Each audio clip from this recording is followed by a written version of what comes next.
ജീവൻ കയ്യിൽ പിടിച്ചോടുന്ന മനുഷ്യർ, സഹായത്തിനായി നെട്ടോട്ടമോടുന്നവർ, അപ്പോഴും രക്ഷാകവചമാകേണ്ടവർ മുഖം തിരിക്കുന്നു.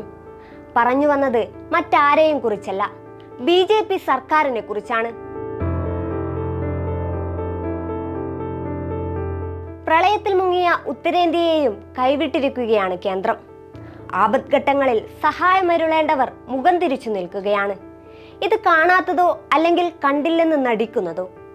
കനത്ത മഴയും മേഘവിസ്ഫോടനങ്ങളും അതികഠിനമായിട്ടും ആവശ്യമായ ഒരു ഇടപെടലും നടത്താൻ കേന്ദ്രം തയ്യാറായിട്ടില്ല. മഴയിലും മണ്ണിടിച്ചിലുമായി മരിച്ചവരുടെ എണ്ണം 500-ലേറെയാണ്.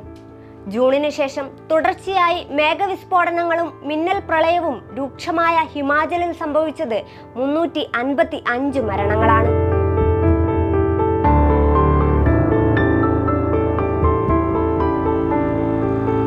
പഞ്ചാബിൽ ആവശ്യമായ സഹായം എത്തിക്കാൻ പോലും കേന്ദ്രത്തിന് കഴിഞ്ഞിട്ടില്ല.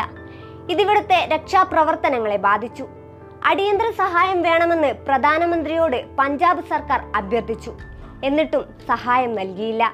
വലിയ തോതിലുള്ള പ്രതിസന്ധികൾ ഇവിടുത്തെ ജനതയ്ക്ക് നേരിടേണ്ടി വന്നു. കൃഷിനാശം സംഭവിച്ചു. ഉത്തരേന്ത്യയിൽ പച്ചക്കറിക്കും പഴത്തിനും വിലയുയർന്നു. ഇതെല്ലാമായിട്ടും ദേശീയ ദുരന്തമായി പ്രഖ്യാപിക്കാൻ പോലും തയ്യാറായിട്ടില്ല. ഇതിനെതിരെ വലിയ വിമർശനമാണ് ഉയരുന്നത്. ഏറ്റവും അധികം ദുരന്തം ഏറ്റുവാങ്ങിയത് ഹിമാചൽ പ്രദേശാണ്. റിപ്പോർട്ടുകൾ പ്രകാരം ഇവിടെയുണ്ടായത് ജൂൺ 20 മുതൽ 95 വെള്ളപ്പൊക്കവും 45 മേഘവിസ്ഫോടനങ്ങളും 132 വലിയ മണ്ണിടിച്ചിലുമാണ്. നഷ്ടമാകട്ടെ 3787 കോടി രൂപയും. ഏപ്രിൽ 1-നും ഓഗസ്റ്റ് 31-നും ഇടയിൽ ഉത്തരാഖണ്ഡിൽ മരിച്ചത് 79 പേർ. ഉത്തരകാശി മണ്ണിടിച്ചിലിൽ രക്ഷാപ്രവർത്തനം നിർത്തിവച്ചു. കാശ്മീർ താഴ്വര ഒറ്റപ്പെട്ടു. കേന്ദ്രഭരണ പ്രദേശമായിരുന്നിട്ടും ഇവിടുത്തെ 50ഓളം പേർ മരിച്ചിട്ടും കേന്ദ്രം ഒരു കൈ അനക്കിയില്ല. ജനങ്ങളുടെ വോട്ട് വാങ്ങി അവരെ തിരിഞ്ഞു നോക്കുന്നു പോലുമില്ല. എന്തൊരവസ്ഥയാണിത്? സർക്കാരിനെ വിശ്വസിച്ച ജനങ്ങളോട് ചെയ്യുന്ന ക്രൂരതയല്ലേ ഇത്? എല്ലാം നഷ്ടപ്പെട്ടവർ സഹായം ചോദിക്കുമ്പോൾ കൈമലർത്തി കാണിക്കുക.